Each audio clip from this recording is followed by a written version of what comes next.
সম্মানিত উপস্থিতি, আজকে মহান স্বাধীনতা দিবস বাংলাদেশের জন্য একটি গৌরবের দিন, এটি অহংকারের দিন।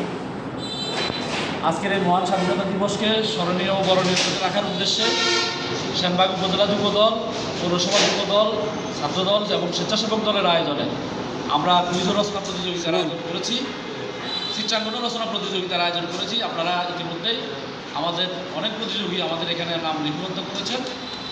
প্রায় শতাধিক প্রতিযোগী আমাদের এই প্রতিযোগিতায় আজকে আপনারা অংশগ্রহণ করার জন্য এসেছেন। এছাড়াও আপনাদের যারা অভিভাবক এবং আমাদের বিভিন্ন শুভাকাঙ্ক্ষী, আমাদের বিভিন্ন রাজনৈতিক সহকর্মীগণ এখানে উপস্থিত আছেন, আপনাদের সবার কাছে কৃতজ্ঞতা প্রকাশ করছি। আসলে জাতীয় দিবস সমূহে আমাদের আগামী প্রজন্ম যদি অনুপ্রেরণামূলক কোনো কর্মকাণ্ড সাথে জড়াতে না পারে, তাইলে তারা আগামী দিনের সুনাগরিক হিসেবে কীভাবে গড়ে উঠবে, সেই চিন্তা থেকেই আমরা মূলত আমার সহকর্মীদের সাথে পরামর্শ করে এবং আমার রাজনৈতিক অভিভাবক আব্দুল মান্নান ভাইয়ের সাথে পরামর্শ করে আমরা এই চিত্রাঙ্কন ও রচনা প্রতিযোগিতার আয়োজন করেছি। আপনারা শুনলে খুশি হবেন।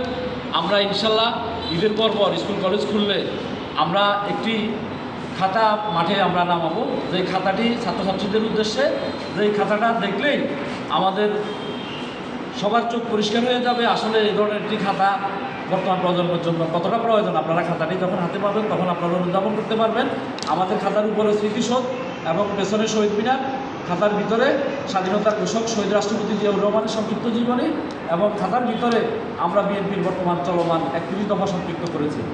তো আগামী দিনেও আমরা আব্দুল মান্নান ভাইয়ের সহযোগিতা এবং আমার নিবেদিত বান সহকর্মী যারা সংখ্যায় নগণ্য হলেও তারা আমার সাথে, তারা বাঘের বেশে আমার সাথে গত দীর্ঘদিন 3 থেকে 4 বছর তারা আমার সাথে সময় দিয়ে আমার বিভিন্ন কর্মকাণ্ড শুরু করে যাচ্ছেন।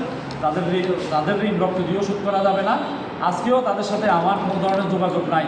আমি এসে দেখি আমার অনুষ্ঠান রেডি। আজকে আপনারা যারা এখানে উপস্থিত হয়েছেন তাদের কাছে কৃতজ্ঞতা প্রকাশ করি, সেনবাগের মানুষের কাছে কৃতজ্ঞতা প্রকাশ করি, আমার সহকর্মীদের কাছে কৃতজ্ঞতা প্রকাশ করি এবং আগামী দিনে যাতে আমরা এই ধরনের কর্মকাণ্ড, চিত্রাঙ্কন রচনা প্রতিযোগিতা, কুইজ প্রতিযোগিতা, বিতর্ক প্রতিযোগিতা, খেলাধুলার আয়োজন সহ ছাত্রছাত্রীদেরকে নিয়ে আমরা যাতে একটি সুন্দর আগামী প্রজন্ম গড়ার কাজে আমরা এগিয়ে যেতে পারি। আমাদের জন্য সকলে দোয়া করবেন, এই আশাবাদ ব্যক্ত রেখে আমি আমার সংক্ষিপ্ত বক্তব্য এখানে শেষ করছি।